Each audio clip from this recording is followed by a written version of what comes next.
Hello, this is Learning Spanish the Natural Way. And now let's continue with the use of the definite article, the four ones that I mentioned before, el, la, los, las. We have another one which is lo, L-O. This one is not used to define or to describe subjects. This one is used to define actions. Lo que te dije el otro día, what I told you the other day. But we are not going to cover that one right now because this is another subject. Let's stick to the other four. El, la, los, las. And now we are going to add a word, as I told you. We as speakers, the same way that you guys as English speakers, you don't think in the definition of words too much before saying them, or grammar rules. Also, when you're learning a second language, if you keep yourself thinking too much about grammar rules, that's going to become a break in your mouth, in your brain. You become nervous and that's it. You stop talking.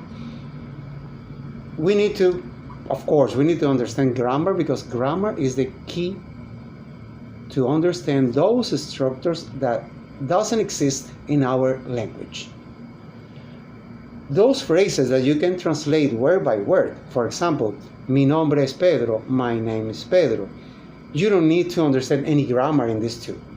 But some other cases, as the one that I mentioned before, lo que te dije ayer, what I told you yesterday, you need to learn some grammar to understand why in another language, or how, from how you would say it in your language, it becomes something different in the other language, and some people need explanations, not everyone.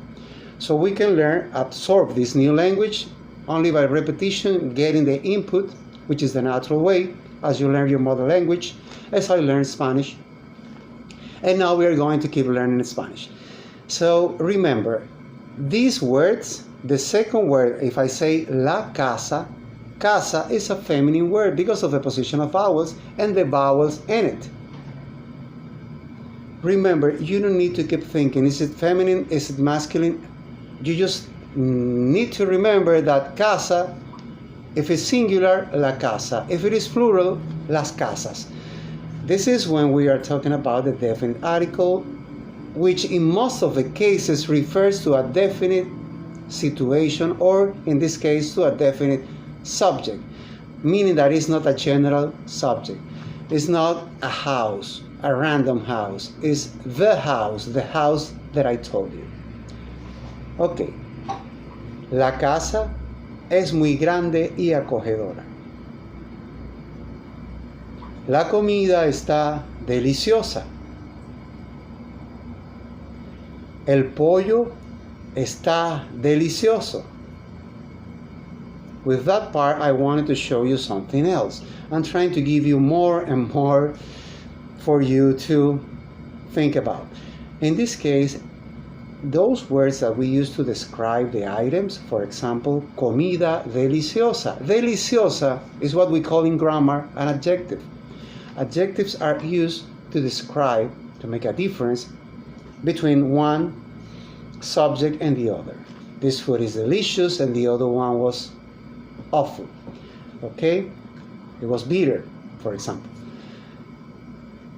In Spanish, we need to match also the adjective with the subject, meaning that la comida está deliciosa, but if I describe what kind of food was it, and it was chicken, el pollo está delicioso. Okay? Masculine following and feminine following feminine. La playa es el lugar perfecto para relajarse. La música me hace sentir feliz. La verdad siempre sale a la luz. La noche es ideal para dormir. La lluvia refresca el ambiente. La familia es lo más importante. La amistad es un tesoro. La esperanza nunca se pierde.